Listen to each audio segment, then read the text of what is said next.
Y ya estamos en vivo, un nuevo capítulo de Actualizando el Medio. Mi nombre es Ariel Flores y el día de hoy no me acompaña el equipo adicional. Hoy se está escuchando doble. Esperen un segundo, ahí está. Eh, el día de hoy estoy solo nuevamente. Mandarle muchos saludos desde ya a la Vani, que se sentía medio mal, además con un día largo. Pero ya se nos unirá pronto, las cosas en la radio están cambiando un poco, pero siempre es para mejor. Ya hacer ciertos anuncios, ciertos avances. La próxima semana es nuestro último capítulo en este horario de los viernes a las 6:30. Ya nos vamos a trasladar a otro horario que ya se los vamos a confirmar la próxima semana, pero debido a compromiso universitario tenemos un ramo que es taller de redacción digital, que es que es desde las 8:30 de la mañana hasta las 6:30 de la tarde, y son solamente los días viernes. Entonces se nos complica un poco grabar esos días, por lo que vamos a correr el programa, pero siempre con el fin de generar más y mejor contenido, como lo queremos hacer aquí en Actualizando el Medio. El día de hoy, bueno, también saludar a nuestra productora, la Maya, que va a estar que se va de vacaciones el día de hoy, se va al extranjero, ojalá lo pase muy bien, lo disfrute, lo aproveche. Y, y agradecemos desde ya a la gente que está en el chat. Gracias a Pitoco Juega, que nos acaba de seguir en el canal. Lo que un poco queríamos, bueno, mandarle saludos a Maya, que va a disfrutar sus vacaciones. Y el día de hoy vamos a conversar sobre todo lo que va a pasar respecto a las ciertas polémicas que han ocurrido en la semana. Vamos a hablar de muchas cosas el día de hoy. Vamos a hablar de la aprobación del quórum de 4/7 en el Congreso. Vamos a hablar también de lo que ha sucedido un poco con esta nueva norma que se quiere establecer de un cierto castigo a los convencionales constitucionales que no puedan optar a ningún tipo de cargo público durante 5 años si es que gana el rechazo. Y también vamos a hablar en nuestro segundo tema sobre las polémicas de campaña y las comunicaciones que ha tenido el gobierno, un poco los problemas que ha tenido.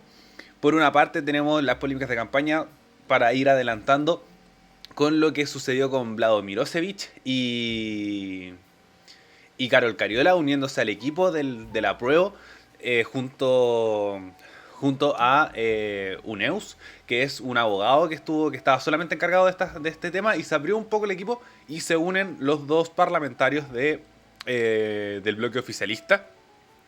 Y ahí vamos a hablar de unos temas de Contraloría. También tenemos que los alcaldes estaban solicitando que, que se le diera un poco el espacio para poder hacer campaña durante no campañas, sino sí, campañas de información respecto al plebiscito, no dando una prueba, apruebo o rechazo, sino que informando sobre el proceso y se diera un poco más a informar sobre todo esto, pero Contraloría les dijo que no y mandaron un requerimiento a esta misma institución para ver distintos problemas. Otros que mandaron requerimiento a la Contraloría es José Antonio Cast y la derecha un poco más que aborda ese sector, un poco la de Chile Vamos y sobre todo el Partido Republicano, de que el presidente Gabriel Boric está haciendo intervencionismo político desde su rol y utilizando fondos públicos para hacer campaña por el apruebo.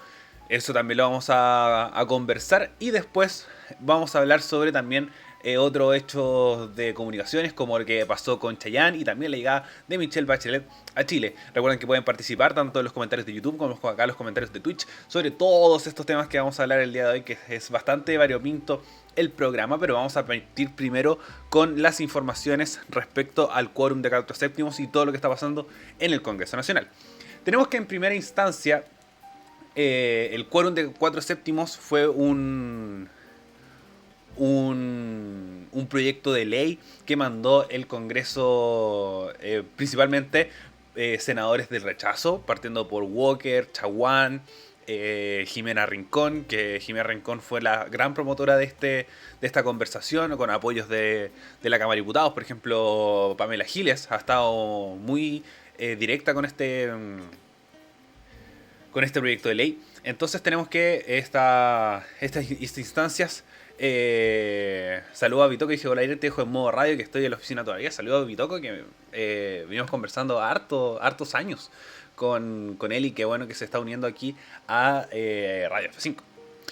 Tenemos que esta instancia se genera un poco con este espacio de mostrar ciertas alternativas a lo que sucede respecto al rechazo. Esta siempre estuvo esta disyuntiva un poco que pasaba con el quórum, con los quórums supramayoritarios sobre los quórum altos respecto a la conversación que se generaba de rechazar para reformar. Es decir, tomar la constitución actual y hacerle reformas de lo que todo que estaba sucediendo respecto a esta constitución, y se generó un cierto acuerdo en el Senado que, si bien hay una mayoría, hay un 50-50 respecto a las fuerzas políticas, se generó este acuerdo para poder generar esta reforma constitucional respecto a los 4/7 con el fin de generar las modificaciones que se van planteando. Todavía queda la Cámara de Diputados, que va a ser una disputa mucho más difícil de tener, pero yo creo que por acá, si bien es un avance, por ejemplo, había una cierta discusión respecto a si es que el oficialismo iba a aprobar o no, y después de una mirada de Gabriel Boric y su equipo político principalmente, se dio el vamos a la aprobación de esta medida, que lo más posible que se termine aprobando en la Cámara de Diputados y termine siendo ley.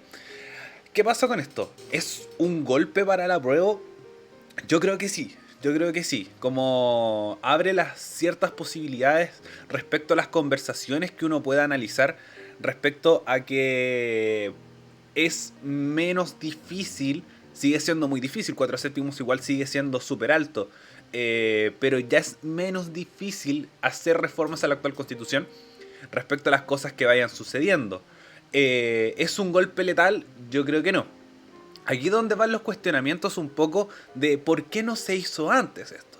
¿Por qué no se hizo al momento de, por ejemplo, del 18 de octubre en adelante, algo así del 25 de noviembre, cuando fue el acuerdo por la paz y la nueva constitución? Se hizo esta transformación. Ahora es donde están también los otros escenarios respecto a si gana el rechazo.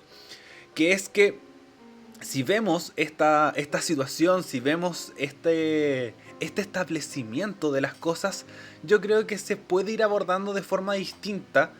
Por ejemplo, esta nueva constitución. Hoy día estaba viendo una entrevista al director de CADEM, que decía que ya la constitución del 80 ya está, no está para los tiempos actuales, y vamos a ver que con esta actualización de los quórum de 4/7 puede ser mucho más fácil llegar a acuerdos respecto a lo que se va a ver reflejado con todo lo que uno va a analizar en la creación de esta nueva convención constitucional, que es lo que plantea el presidente Gabriel Boric, y conversamos un poco la semana pasada. Entonces aquí es donde empiezan los cuestionamientos, las dudas respecto a que si puede ver un avance de el rechazar para reformar, y va a ser ese el esquema de campaña. Los 4/7, los 3/5, los quórum, va a haber una nueva conversación respecto a eso y respecto a los candados que tiene la actual y la antigua constitución. Yo creo que por mi lado, la actual constitución, a pesar de esta transformación de los 4/7, sí tiene más candados que la propuesta nueva. La propuesta nueva es mucho más abierta respecto a las modificaciones, y ahí donde puede haber un nuevo flanco de conversación de la otra visión, que es aprobar para reformar. Entonces, estos candados, si bien los 2/3 solamente van a haber para ciertas conversaciones, los 4/7 sigue siendo un porcentaje súper alto, y la derecha sí va a tener este manejo en el caso que gane el rechazo. En el caso que gane el rechazo, la derecha es la que va a mantener un poco el esquema, y como si gane el apruebo, yo creo que también, porque tenemos que los dos órganos que van a seguir funcionando hasta por lo menos 4 años más, que son la Cámara de Diputados y el Senado, están muy 50-50. Entonces los quórums sí, en muchos casos, va a requerir el beneplácito de la derecha, y va a haber ciertas conversaciones respecto a un montón de cosas. Entonces, creo que los 4/7 es un avance, es un punto para el rechazo, yo creo que sí. Es un golpe letal para el apruebo, como sí lo está planteando un poco la derecha, de decir, oigan, nosotros hicimos los 4/7, aquí es donde van a venir las modificaciones y cumplimos un poco con esto de rechazar para reformar. Entonces yo creo que por mi lado va a funcionar esto para la campaña, pero no sé si es una muestra certera respecto a las dudas que deja el rechazo. Que si se dice, ya, rechazamos para reformar, que yo encuentro que es el principal el principal arrastre un poco que tiene el rechazo es la postura con más gente, igual que por ejemplo yo creo que la postura apruebo para reformar o apruebo con reformas, creo que también es la mayoría. Los rechazos para mantener la actual constitución son mucho más son mucho menos, y lo mismo que es apruebo tal cual este proyecto de nueva constitución. Entonces, con toda esta conversación, con todo este esquema, siento que aún no se entrega la certeza por parte del rechazo de decir, gana el rechazo y vota rechazo porque vamos a hacer las reformas correspondientes. Yo creo que no. Creo que los 4/7 no son suficientes para entregar una certeza de decir ahora sí que sí vienen los cambios, como se la ha discutido un poco a la derecha y también a gran parte de la concertación que está, por ejemplo, por el rechazo, de que en los 30 años no ha habido ninguna modificación y tuvo que haber una convención, tuvo que haber un estallido social y así un montón de cosas para atrás para que hayan esta modificación. Entonces yo creo que en ese sentido vamos a tener una nueva conversación respecto a cuáles van a ser las estrategias del rechazo para poder convencer mucho más a la ciudadanía. Yo encuentro que no es suficiente estos 4/7, pero sí es una señal un poco de mostrar esta cierta unidad. Por ejemplo, el gobierno mostrándose abierto a aprobar este proyecto, el gobierno dijo vamos y alió a su bloque para que aprobaran este nuevo proyecto. Entonces yo creo que por ahí se van abordando diferentes temáticas, por ahí se van abordando diferentes órdenes, pero donde ya empezamos a ver ciertos problemas que por ejemplo sería una estrategia del rechazo, es este proyecto de ley presentado por diputados de la UDI que muestran un castigo para cierta cantidad, para los convencionales por 5 años, en caso de que gane el rechazo, algo así como un castigo político se ha denominado. Yo encuentro que aquí hay un error. Aquí hay un error súper grande. Creo que es un golpe súper duro para el rechazo, muy muy duro. Por el hecho de un poco, si bien la convención en popularidad no fue lo mejor, no ha desarrollado su mejor trabajo, siento que es una visión muy autoritaria respecto a esta situación. Creo que no vamos a ver un poco este rechazo a la convención de que si bien decían ya está un poco en la ley, pero es por un año, pero es con el fin de que no hay una continuidad tan directa respecto a las cosas. Recordar que este proceso iba a terminar en febrero del 2022, en enero del 2022, y iba a recibir el nuevo gobierno con los parlamentarios ya escogidos y con esta toda instancia nueva. Entonces habría un año donde podrían replantear y rever las cosas, pero ahora tenemos que se alargaron un poco los procesos y las cosas se ven un poco más distintas. Pero por lo menos por mi lado, yo creo que este castigo por 5 años, por así decir, hacer mal el trabajo, yo encuentro que es algo súper antidemocrático, por el hecho de que primero se hace con el trabajo ya realizado, a diferencia de antes, que era, ya sabíamos que íbamos a escoger unas personas que no iban a poder ejercer cargos públicos por un año, postularse a cargos públicos de elección popular por un año. A diferencia de acá, que siento que es una decisión de la ciudadanía chilena que se ha visto restringida. De decir, tú no, que es un mandato democrático que se escogió. Si bien podemos ver que se hizo mal o se hizo bien dependiendo de la visión y viendo cómo se ha manejado en el tiempo, ahí es más distinto.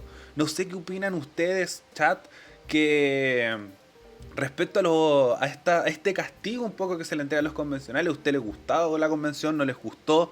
Sería ideal que participaran para generar esta conversación sana dentro de lo que se puede establecer en este espacio. Pero por mientras, ir viendo que encuentro que este castigo no debería realizarse, no debería aprobarse. Y también creo que es un golpe súper duro al rechazo porque, por ejemplo, que también se generó esta discusión, ya qué pasa con los senadores que solamente van a ejercer su cargo 4 años. Por ejemplo, los senadores ahora escogidos de la región metropolitana, llámese Rojo Edward, llámese la Claudia Pascual, llámese José Manuel Osandón, que salió reelecto, que, eh, que asuman este cargo de senador solamente por 4 años. Entonces yo encuentro que no es un poco distinto porque hay un cambio constitucional, se sabía un poco que la convención tenía ciertas decisiones respecto a eso. Vemos que en el caso de ellos estaban un poco con esta concepción de todo lo que funciona y con lo que no. Entonces, ¿cómo iba a funcionar? Incluso el presidente Gabriel Boric o el presidente que hubiera salido escogido, si fuera José Antonio Kast o Gabriel Boric, hubiéramos visto que sabía que su cargo podía durar poco. Podía decir, no, el presidente deja de asumir sus funciones cuando la convención es aprobada o en un periodo corto de la convención es aprobada. Aquí se dio en un plazo de 4 años, que es como terminar que esperar al gobierno y ahí un poco hacer que funcione la nueva constitución.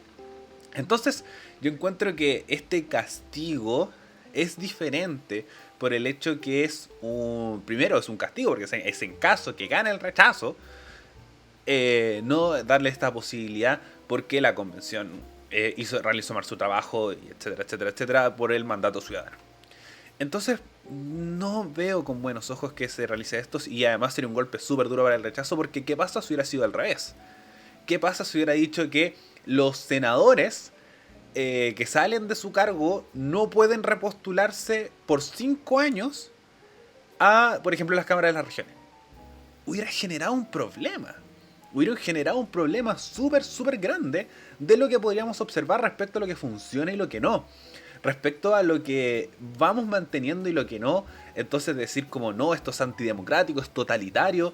Pero ahora que está siendo al revés, creo que es muy...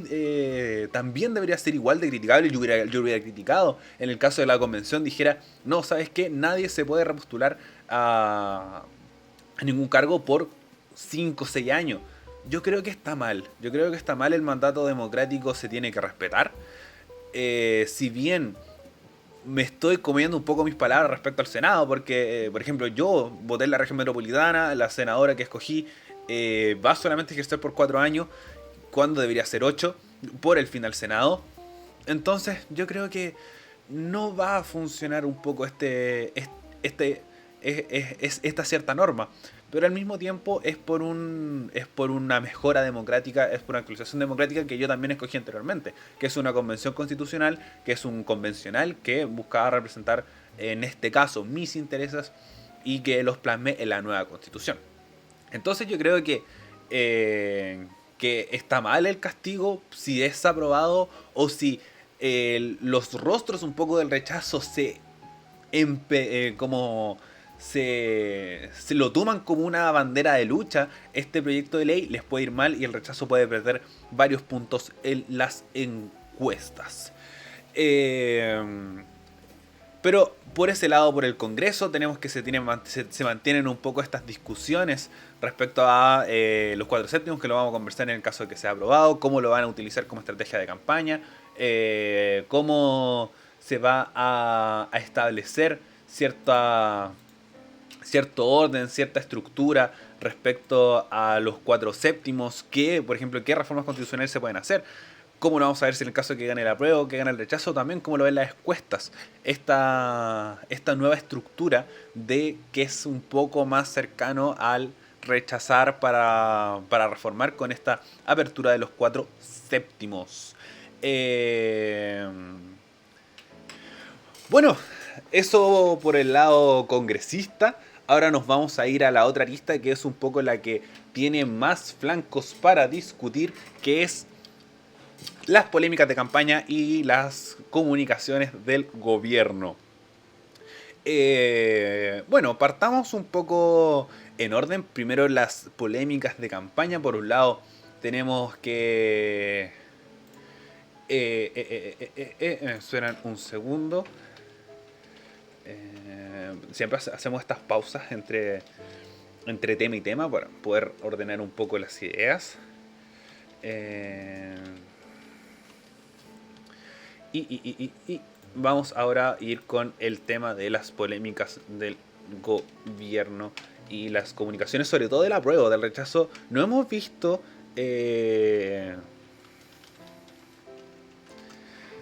Del rechazo no hemos visto grandes polémicas, no hemos visto grandes muestras un poco de campaña. Todavía no tenemos una organización como tal, a diferencia del apruebo. Hemos visto ya ciertos aportes de campaña a campañas del rechazo. Por ejemplo, surgió esta semana que uno de los accionistas de Colún había entregado 12 millones para para el rechazo. Y otras empresas bancarias, por ejemplo, directores de Santander, vemos a gerentes inmobiliarios que han hecho inversiones y que el 99% de los aportes son para el rechazo y solamente 1% es para el apruebo. Entonces ya vemos un poco estas diferencias económicas. Bueno, han salido a decir que los poderes económicos son los que están con el rechazo y el apruebo a pura gana y aportes propios está sacando adelante esto, pero vamos a ir viendo más adelante cómo se va estructurando. Recordad que todavía queda tiempo. Yo encuentro que a algo así del 4 de agosto, que es cuando comienza la franja televisiva, ahí vamos a ver una campaña mucho más dura, una campaña mucho más abierta respecto a un montón de cosas. Ahora tenemos que, a diferencia del 25 de octubre del 2020, hay otros aristas por donde manejar todo esto. Antes la discusión estaba solamente concentrada en el plebiscito de salida, ahora hay otros temas que conversar y eso hace que la discusión se vaya moviendo de para un lado o para el otro. Pero tenemos que se mantiene cierta estructura respecto a las campañas y el equipo de la prueba ya se está estructurando. Por un lado teníamos, como mencionaba, a Vlado Mirosevic del Partido Liberal y a Carol Cariola, que van a formar parte del apruebo por Chile, que es un poco el comando como estructurado respecto al apruebo. Por un lado tenemos que está este apruebo por Chile, que tiene la casa por el apruebo, que está ahí en Londres, en la calle de Londres, cerca del Partido Socialista, en Londres 38, está este centro de memoria. Que si me esperan un poco, me van... Porque para buscar el nombre de...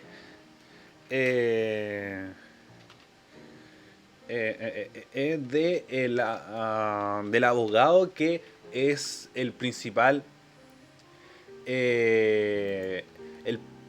líder un poco de esto y el cargo que está ocupando. Ahí está, Heuser. Heuser es un personaje que apoya era el principal jefe de campaña, sobre todo desde el punto de vista jurídico organizacional de la campaña de Gabriel Boric, y ahora estaba dedicado completamente a la campaña del apruebo. Este Heuser estaba tomando muchas responsabilidades en el caso del apruebo y se tomó la decisión de incluir más personas en este equipo jurídico. En este caso, los coordinadores del comando, en este caso sería Carol Cariola, y además un poco para ampliar el espectro de las personas que un poco del espectro ideológico de todo lo que se va manejando, se decidió agregar a Vlado Mirosevic del Partido Liberal, que es un centro izquierda mucho más marcado, para poder abarcar la mayor energía posible, sobre todo con el tema de la prueba, que busca ser mucho más transversal que una campaña política, como en este caso una campaña presidencial como la de Gabriel Boric. Tenemos que a esto se le van sumando diferentes rostros. Por ejemplo, salieron los músicos por el apruebo, actrices por el apruebo, actores y actrices por el apruebo, que por ejemplo que se generó cierta polémica con Blanca Levín y con Daniela Ramírez, que son estas dos actrices que salieron con las camisetas de la selección chilena, como los fichajes por el apruebo, utilizar esta jerga futbolística de uno contrata a una persona o se incorpora a un equipo. En este caso se hizo este mismo símil también con la muestra ideológica y que se ha usado siempre la camiseta de las selecciones o los colores de las selecciones siempre abarcan o buscan abarcar la mayor cantidad de personas. Como esta unidad nacional, me acuerdo que siempre es más relacionado un poco al tema del nacionalismo, un tema de, de los colores de la bandera. Por ejemplo, en el caso de Lula, los que estaban en contra de Lula usaban el amarillo y el verde por los colores de la bandera. Los que iban a favor de Lula usaban el rojo. En el caso de las conversaciones de paz en Colombia, se utilizaban los que estaban un poco en contra de la firma del acuerdo de paz con la polera de la selección colombiana, y así historias a lo largo de todo el tiempo. Salió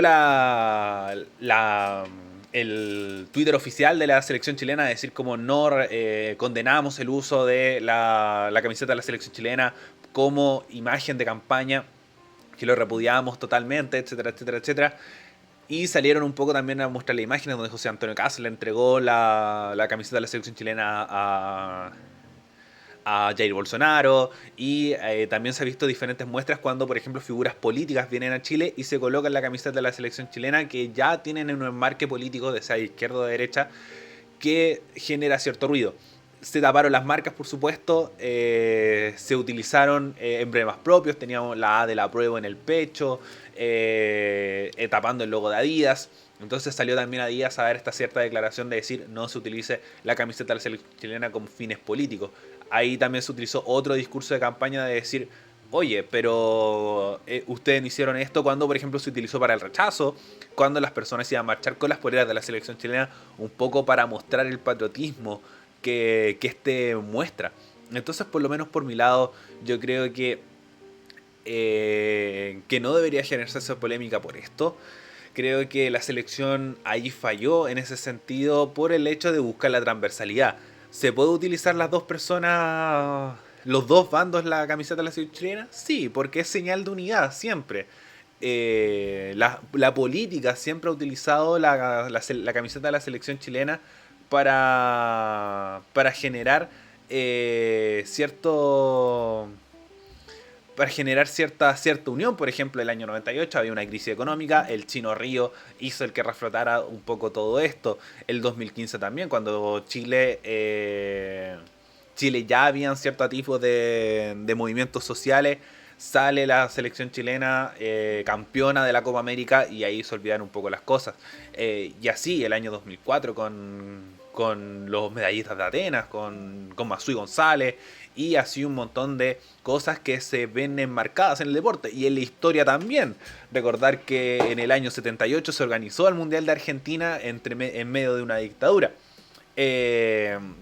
Entonces ahí se van generando ciertas polémicas respecto al uso de la camiseta de la selección nacional, que yo creo que quizás se pudiera utilizar otra camiseta, no necesariamente la de Adidas, porque se ven las tres franjas en el hombro, pero ahí donde ya se genera cierto ruido respecto a esto, que era un ruido innecesario. Se levantó un poco de tierra, pero no lo suficiente para que haya una crítica transversal respecto a esto. Además también, por ejemplo, Vlado Mirosevic y Karol Cariola, cuando se unieron al comando, también llevaron estas camisetas.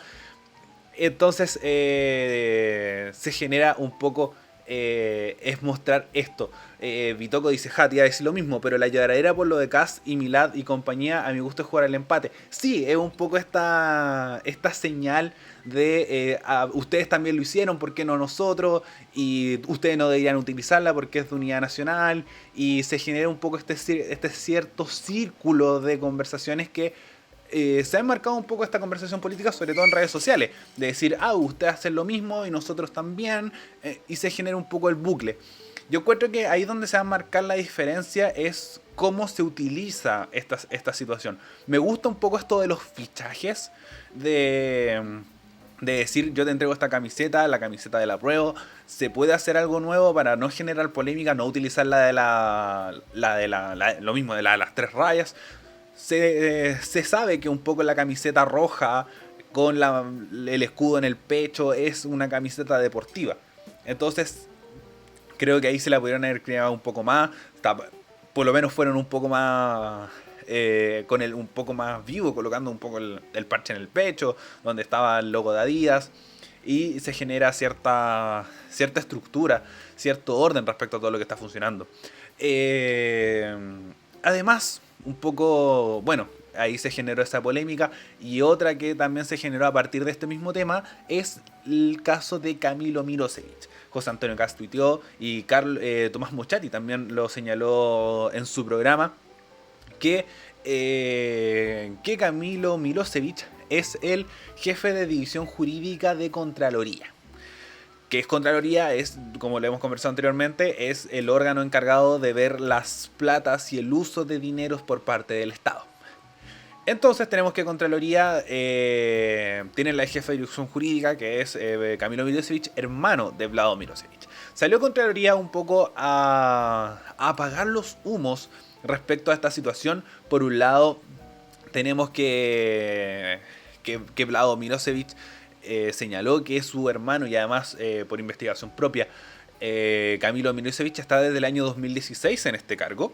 Y además Contraloría no tiene jurisdicción sobre el Congreso Nacional. El Congreso Nacional tiene una propia organización respecto a los dineros, por eso también se genera cierta polémica con financiamiento ilícito de las campañas, los altos viáticos, etcétera, etcétera, etcétera, pero eso es tema para otra cosa. Pero Contraloría no tiene jurisdicción respecto a la Cámara de Diputados.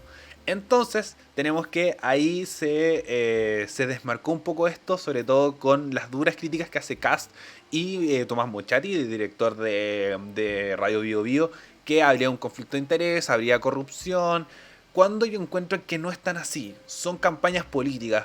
No se usan dineros del Estado para realizar esta campaña.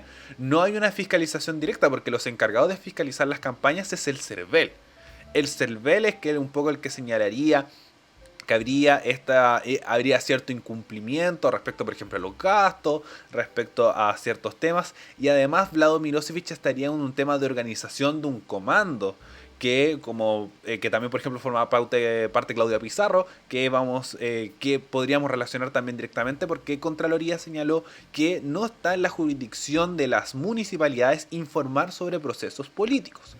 En este caso, el apruebo y el rechazo, cuando Claudia Pizarro ha sido una de las alcaldesas más activas por el apruebo, y sobre todo que subió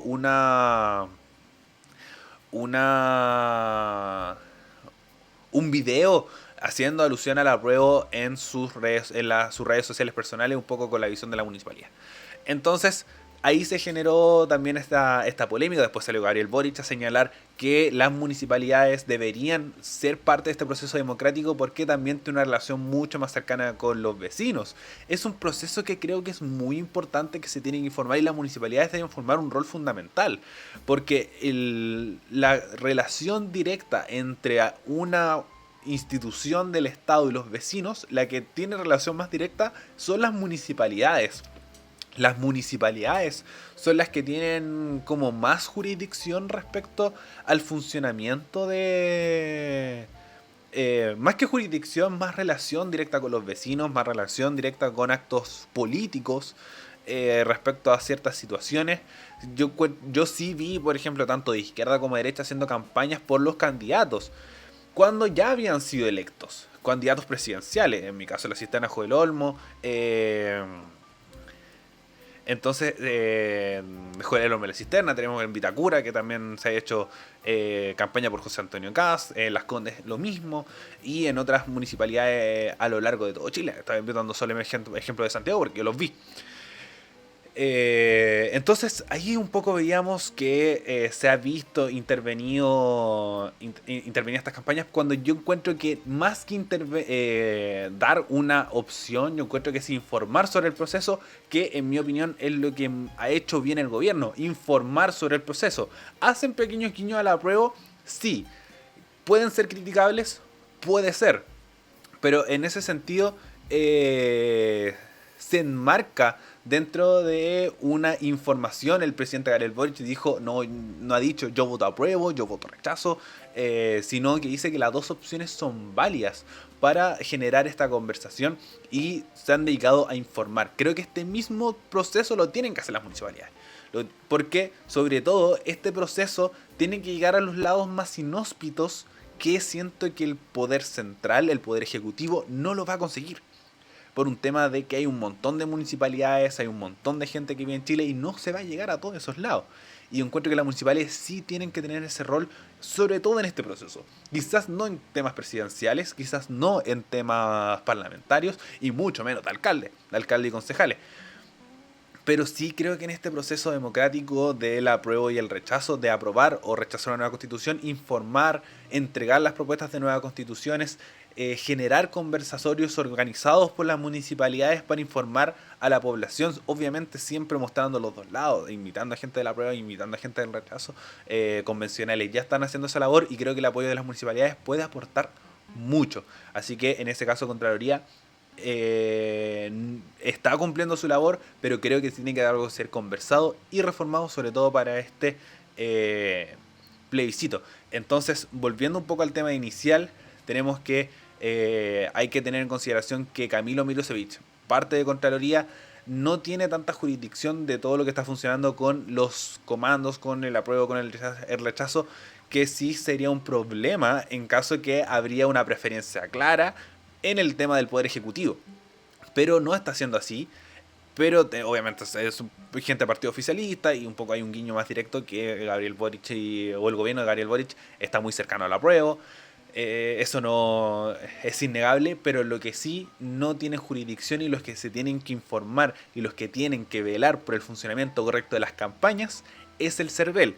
Si ve intervencionismo, si ve malversación de fondos, financiamiento ilícito, por ejemplo, lo que conversábamos un poco la semana pasada con el tema de las boletas de Carrión Oliva, que no hay ningún problema respecto a gasto público, porque no son platas públicas, sino que por eso tenemos financiamientos de campaña, hay un financiamiento de campaña que es más bien transparente, vemos un poco a las personas que financian, cuánto financian, etcétera, etcétera, etcétera. Por eso vimos que uno de los accionistas de Colún está financiando, accionistas de Banco Santander están financiando al rechazo.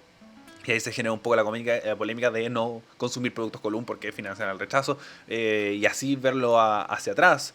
En Radio F5 me acuerdo que yo hice un pequeño análisis respecto a quiénes financiaban a Sebastián Sichel, por si lo quieren ver, y un poco entender cómo es la transparencia respecto a el funcionamiento de las campañas. Entonces Contraloría no tiene involucramiento directo. Además, Camilo Milosevich está en ese cargo desde el año 2016.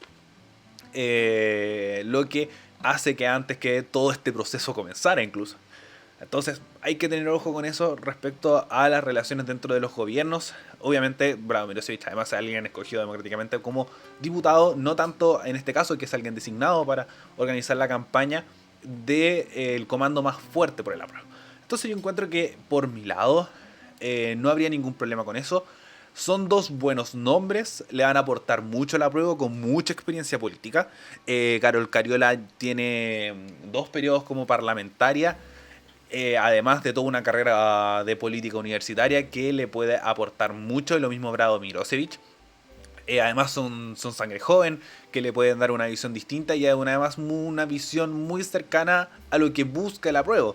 Y una visión más bien amplia respecto al funcionamiento y a entender las campañas políticas, porque ambos han hecho muy buenas campañas políticas, sobre todo Brado Milosevich, que estando en un partido tan pequeño como el Partido Liberal, o actualmente pequeño como el Partido Liberal, sigue siendo escogido y sigue teniendo una masa de votantes más bien grande. Y por otro lado tenemos a la diputada con mayor cantidad de votos a nivel nacional, la primera mayoría nacional, que es Carol Cariola. Vitoco nos comenta: el proselitismo y el intervencionismo ha pululado en el aire desde la entrega del manifiesto armonizado de los dos lados. Hay que, sí, dentro sobre todo de las redes sociales, se ha visto un poco este como visión, este manejo que se ha tenido. Por ejemplo, si tenemos sobre el lado del rechazo a Jimena Rincón, que se mostró el tema de que criticaba a Gabriel Boric por hacer campaña en vez de estar legislando, de estar funcionando. Por mi lado, yo encuentro que el gobierno no ha hecho campaña por el apruebo. Al contrario, creo que ha sido bastante tangente respecto a los temas, ha ido un poco ahí por el costado. obviamente haciendo guiños, diciendo como en el caso que se apruebe este proyecto, nunca se ha dado una posición clara respecto a cómo funciona, pero sí están informando de la mejor manera posible, entregando este texto que yo no tengo el mío yo lo compré en la edición LOM, pero el que entrega el gobierno es bastante bueno, es un muy buen texto, se entiende. eh, es importante leerlo, y sobre todo con las brechas digitales que tenemos y con lo difícil, sobre todo para la gente mayor, de meterse, buscarlo, tenerlo y también leer una cantidad no menor de páginas desde el computador es bastante difícil. Entonces lo físico y esta entrega creo que ayuda a entender y a funcionar mejor todo lo democrático. Entonces creo que aporta, por supuesto. Y no estoy de acuerdo, por ejemplo, que decía Jimena Rincón que iba haciendo campaña por el apruebo en vez de estar legislando. Y esto pasó en Tu Día de Canal 13, que le preguntaron, ¿por qué usted no hace lo mismo? Ella dijo que ahora todo Chile haciendo campaña por el rechazo, ¿cuándo debería estar haciendo sus funciones parlamentarias? Yo sí creo que tienen que utilizar, si quieren, pueden utilizar su tiempo libre para poder hacer campaña. Yo encuentro que no hay ningún problema con ello. Lo mismo los alcaldes dijeron que van a hacer lo mismo. Claudia Pizarro, Tomás Bodanovich, que en su tiempo libre, los fines de semana, por ejemplo, o cuando no les tocara hacer sus labores parlamentarias, iban a realizar campaña por el apruebo, y lo mismo puede hacer Jimena Rincón. Pero utilizar sus cargos de poder, todos, para mostrar una preferencia u otra, yo encuentro que no corresponde. Obviamente todas las personas tenemos todas las personas tenemos nuestra opinión, todas nuestras personas tenemos que demostrar nuestra visión respecto a todo, incluso las figuras de poder, pero utilizarlos bueno, igual dependiendo del cargo. Por ejemplo, el presidente, no creo que en sus ratos libres, primero, es muy difícil que el presidente tenga ratos libres, pero o los ministros, que tengan ratos libres, hacer campaña por una visión u otra. Pero sí, por ejemplo, creo que los alcaldes, sí, los concejales, consejeros regionales, diputados, senadores, pueden hacer campaña en sus ratos libres, pero no utilizar sus cargos de poder para beneficiar a una preferencia u otra. Por ejemplo, sí creo que Jimena Rincón utilizó su cargo como senadora para aprobar estos quórum de los 4/7 para entregarle puntos al rechazo. Creo que sí es una estrategia, y creo que eso está mal. Eso está mal, y no creo que sea así. No creo que esté bien así. Vito que nos comenta. El corto, a mi gusto, es la historia edulcorada. Es para la más fácil comprensión. Bacán, lo aplaudo, pero ahí hace unos gestos de taparse el ojo. El corto, a mi gusto, es la historia edulcorada. Es para más fácil comprensión. No sé a lo que te refieres con corto, porque yo sé que les está entregando el texto completo. Yo por lo menos el que tuve el texto completo, la lectura, todos los artículos de la nueva constitución con sus disposiciones transitorias, para poder funcionar de la mejor manera posible y entenderlo de la mejor manera posible. Por respecto al tiempo, vamos a avanzar también a las otras polémicas, sobre todo la que se generó con el cantante Chayanne. Y aquí también pasamos a la otra arista un poco de este tema, que es los problemas de comunicaciones que ha tenido el gobierno. Que el presidente Gabriel Boric en su cuenta personal subió un post retuiteando a Diego Ibáñez, que decía: yo apruebo por Chile, con la imagen de Chayanne entregándote un ramo de flores. Recordar que una de las principales estrategias de campaña que se hizo en la segunda vuelta, y que es un fenómeno yo creo de estudiar en los próximos años, es las figuras un poco maternales, o de, digámoslo entre comillas, señoras, señores, como Piolín, como Chayanne, o como estas imágenes que se comparten en grupos familiares. Y se hizo lo mismo en esta segunda campaña. Y a Gabriel Boric en su cuenta personal de Instagram, que sí sube cosas de presidencia. Está el Instagram de presidencia, y está el Instagram de Gabriel Boric, que compartió esta imagen, que borró a los pocos minutos. Y esos pocos minutos fueron suficientes para que se sacaran pantallazos, se compartiera por internet y llegara a los ojos de la compañía que representa al cantante puertorriqueño, que comentó que no estaban de acuerdo con que, un poco parecido a lo que sucedía con la selección chilena, de que se utilizara la imagen del cantante Chayanne para fines políticos. Yo encuentro que ahí va la preferencia del propio cantante. No encuentro que se marque un poco en su preferencia política, sino en el contexto que se utiliza. Siempre es con un fin de llegar a un público distinto, de hacer cercanía respecto a las campañas y además de una forma un poco más informal. No es una campaña oficial de gobierno. Obviamente es un error y creo que es un error súper duro. Es un error que no se tiene que cometer, sobre todo que ahí muestras una preferencia. Y creo que eso es lo que no tiene que caer el gobierno. Mostrar una preferencia de decir yo apruebo por bla bla bla bla bla.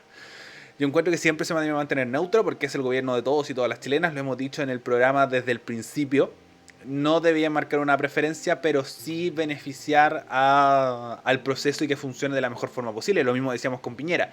No sabíamos si Piñera aprobaba, no sabíamos si Piñera rechazaba, pero sí tenía que preocuparse de que el proceso se ejecutara de la mejor manera posible. ¿Lo hizo? No. Y yo encuentro que el gobierno sigue que lo está haciendo, está entregando la propuesta de nueva constitución, está informando, Camila Vallejo, sobre todo la Secretaría de Gobierno, mostrar y funcionar y estructurar las cosas para que no lean información falsa respecto al proceso, etcétera, etcétera, que creo que lo están haciendo súper bien.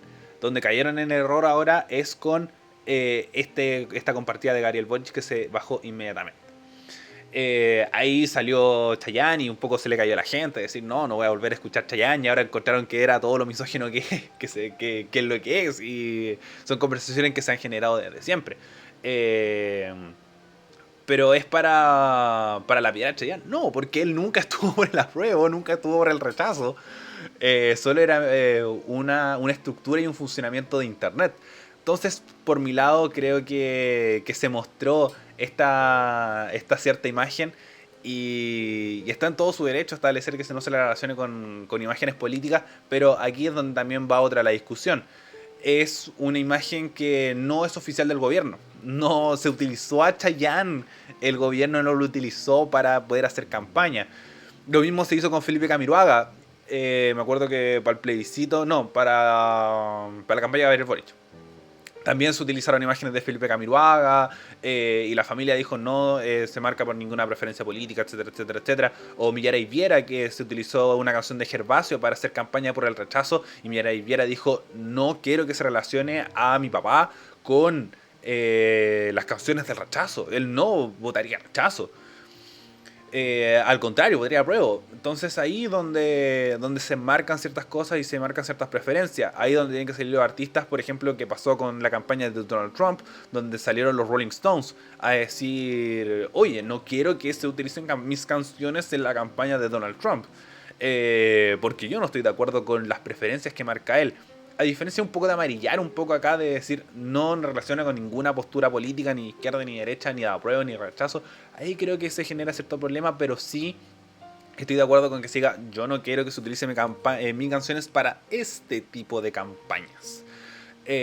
Más que un poco amarillar, de decir que no se usa ni uno ni otro, y además es diferente acá porque no es una campaña oficial del gobierno, no se utilizó Chayanne para una campaña oficial, sino un pequeño error que no se tiene que cometer.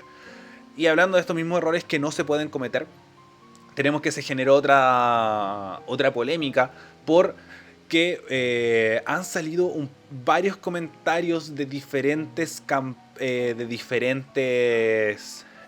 instituciones gubernamentales compartiendo ciertas cosas y haciéndolos de mala manera. Por ejemplo, el Ministerio de Hacienda compartió o retuiteó un poco un tweet de Mr. Wolf, que es un conocido tuitero chileno que es de izquierda y comenta ciertas cosas de los programas que suceden en televisión, sobre todo los programas de los días domingos.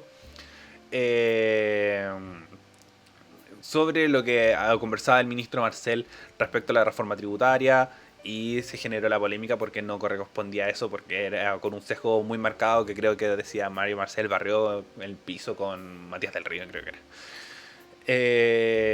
era. Pasó lo mismo con el Cernatur, que que hizo un poco el guiño de Canadá a Holanda, justo el mismo día que hayan detenido a Karen Rojo estando en Holanda. Y el día de ayer, otra de las redes sociales del órgano estatal, del Poder Ejecutivo, no recuerdo bien, hizo como un cierto guiño porque el Sergio Melnik había comentado un tweet que después fue comentado por Eileen Kuppenheim y una cuenta que hace como hasta ciertos guiños, que era una señora que se saca a pasear a viejo de no sé qué, y el Cernatur, que ahora sí que era el Cernatur, decía como, y puede revisar todos los viajes para el adulto mayor en inserta página web. Entonces esas cosas yo encuentro que están pésimo, pésimo, pésimo, pésimo, pésimo, pésimo. Mostrar un poco de seriedad, por favor. Yo estudio periodismo, me gusta la comunicación política, y ¿qué daría yo por estar ahí, por mostrar de la mejor forma posible este orden de las cosas? Por mi lado, creo que una buena forma de comunicar es lo que está haciendo Camila Vallejos en la SECOM. Son entretenidas, por ejemplo, está haciendo TikTok. Ella hace esto de no habrá segunda cita, pero sabe todas las estrategias para no caer en noticias falsas. Ahora la misma comunicación, la Secretaría de Gobierno está haciendo Conoce a tu ministro. Salió Giorgio Jackson diciendo cuál era su serie favorita, cuál era la canción que utilizaba para hacer aseo, cuando dijo que no escuchaba música, sino escuchaba a Gabriel León en su podcast. Y así un montón de cosas más que te acercan a los ministros. Después subió uno de la Toti Orellana, la ministra de la Mujer, diciendo todo su currículum y conoce a tu ministra. Entonces yo encuentro que la Secretaría de Gobierno, al igual que su ministra, lo está haciendo pero espectacular. Pero estas organizaciones pequeñas, y bueno, el Ministerio de Hacienda no puede cometer ese error, el Ministerio de Hacienda, sobre todo si está hablando de la reforma tributaria. Entonces no caigamos en estos errores tontos, por favor, porque se genera discusión, se genera crítica al gobierno. Y si bien puedes ser jovial, sí, puedes tirar la talla, sí, pero tira la talla, por ejemplo, con las corbatas de Mario Marcel. El Ministerio de la Hacienda lo está haciendo, como ahí Mario Marcel siendo un poco más simpático, utiliza TikTok, suben TikTok, suben Reels. Sé ese tipo de lúdico, sé Gastón Innova, sé Contralorito, que salió Contralorito a decir un poco como, oye, no se tiene que hacer esto está mal, estáis utilizando como recursos públicos un poco para denostar a ciertas figuras cuando no tienes que utilizarlo, no tienes que hacer eso. Entonces, yo creo que ahí se va un poco manejando todo esto, y creo que no se tienen que cometer ciertos errores.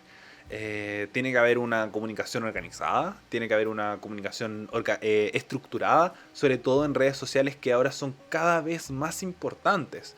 Desde el presidente no compartiendo cosas que no corresponden, hasta la institución más pequeña del Estado, al funcionario más pequeño del Estado. Siempre se utiliza este gesto en política. Si alguien de un color político, por ejemplo, alguien del apruebo o alguien del rechazo no se lava las manos, todos los del rechazo no se lavan las manos, todos los del apruebo no se lavan las manos. Aquí pasa lo mismo. Si hay alguien del gobierno que está haciendo mal las cosas, todo el gobierno está haciendo mal las cosas. Y las cosas son así, las conversaciones son así. Entonces yo encuentro que se tiene que tomar con seriedad las cosas, se tiene que... No con... Al contrario, no se tienen que tomar con seriedad las cosas, porque estamos en los tiempos de las redes sociales donde la atención se va muy fácil, pero sí tienes que tener la seguridad de que estás en una organización de gobierno.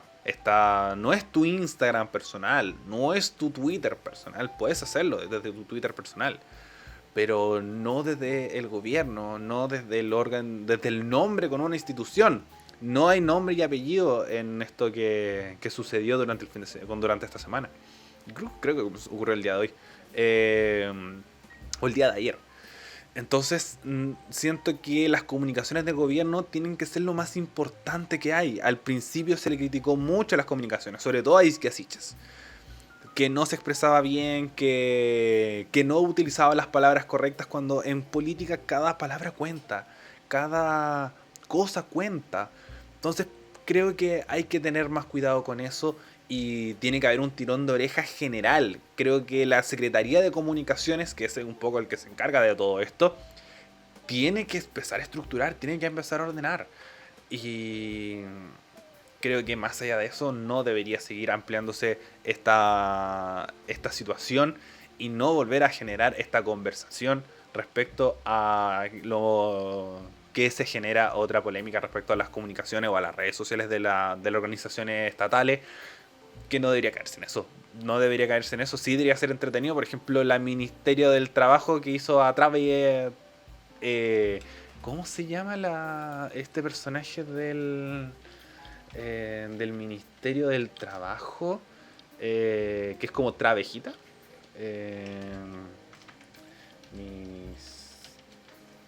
Ministerio del Trabajo. A ver.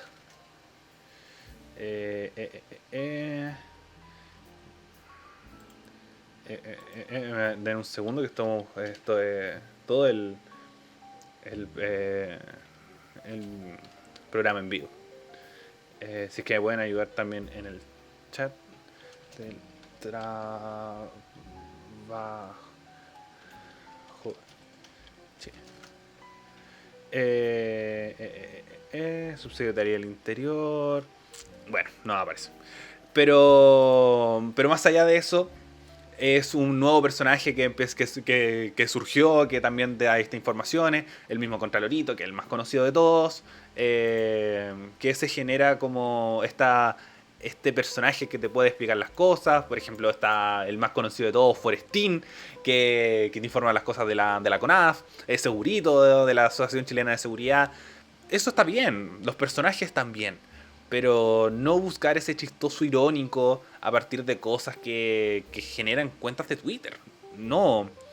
Puede ser chistoso al responder, por ejemplo, lo que hace Mega, lo que hace Cinemark, lo que hace TNT Sports, que los community managers son un personaje más. Es el tío Mega, la tía Mega, el tío Metro, el tío TNT, tía TNT, etcétera, etcétera, etcétera.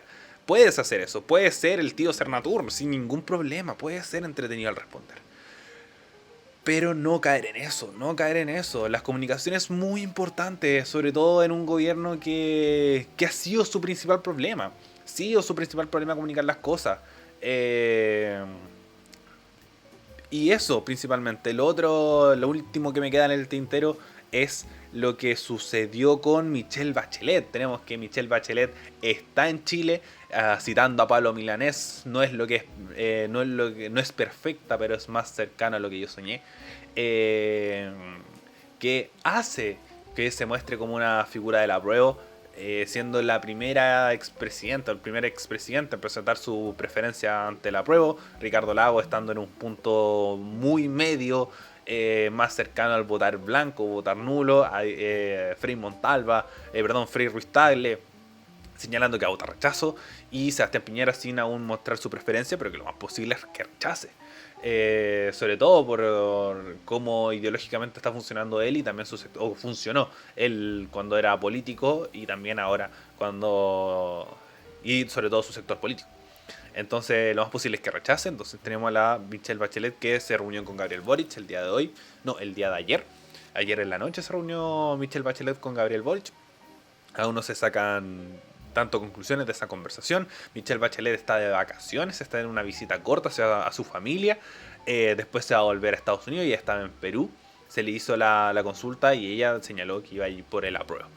Ahora se vuelve a Estados Unidos y después vuelve a finales de agosto, cuando ya termine de asumir su cargo como encargada de derecho, alta comisionada de derechos humanos de la ONU, que el cargo que sigue ejerciendo hasta el día de hoy, pero que próximamente dejará de ejercer. Es un fichaje para la prueba, aún no lo sabemos, sobre todo con este esquema comunicacional que están estableciendo. ¿Aporta a la prueba? Por supuesto.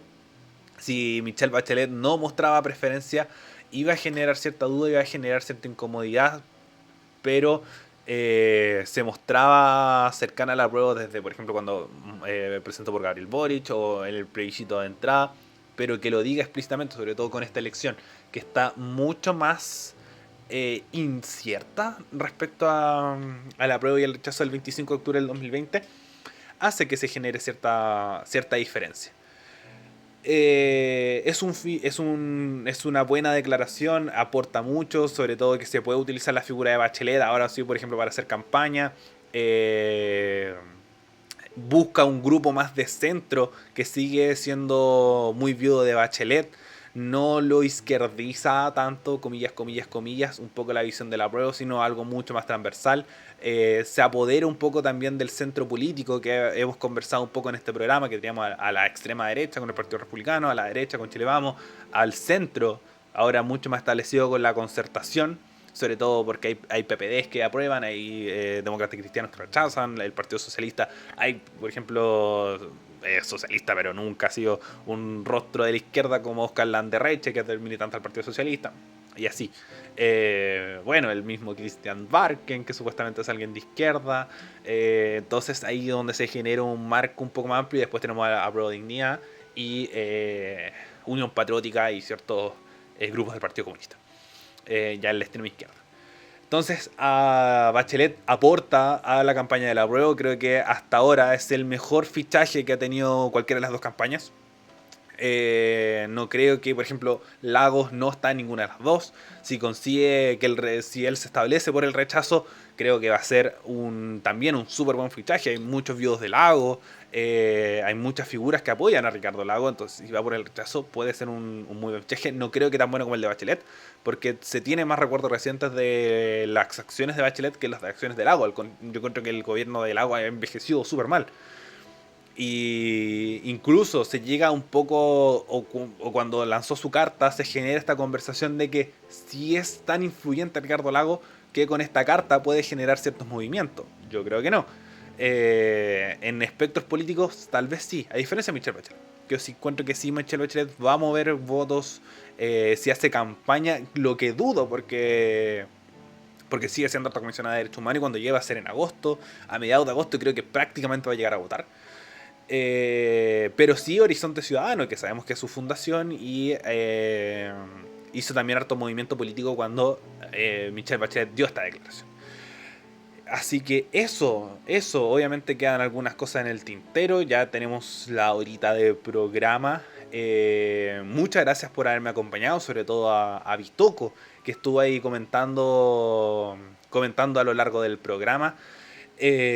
Saludos nuevamente a Lavanes, saludos, que se recupere pronto y pueda venir aquí a conversar con nosotros respecto a la actualidad nacional y sobre todo nacional, que nos va a tomar harto la agenda, y en algunos casos internacional, a la Maya, que ahora sí va a estar internacional porque se va de vacaciones. Ojalá lo pase muy muy bien, y también saludar a la Tami y a la Gaby, que siguen cierta parte del equipo, que regresaron a Chile hace poco de ese intercambio estudiantil, y darle una bienvenida aquí al aire en Actualizando el Medio, y ojalá poder que se puedan incorporar nuevamente al equipo para que también sigamos conversando. Como les decía al principio del programa, este va a ser la última vez que vamos a estar a este horario. No, la penúltima, la próxima semana es la última vez que estamos en el horario del viernes a las 6:30, y estar atentos al programa de la próxima semana, porque sí vamos a hacer muchos anuncios.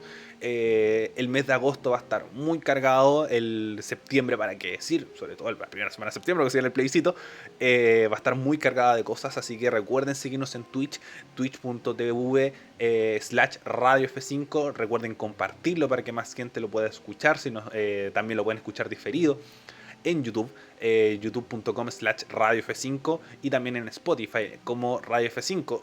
Busquen más Actualizando el Medio y ahí les va a aparecer más directo que Radio F5. Y también seguirnos en todas nuestras otras redes sociales como Radio.f5 en Instagram y Radio F5 en Facebook, para enterarse cada vez que vamos a estar en vivo. Pero siempre, bueno, por ahora estamos los viernes a las 6:30 de la tarde a través de Twitch. Así que eso, muchas gracias por haberme acompañado, y nos vemos la próxima semana en un nuevo capítulo de Actualizando el Medio. Hasta luego.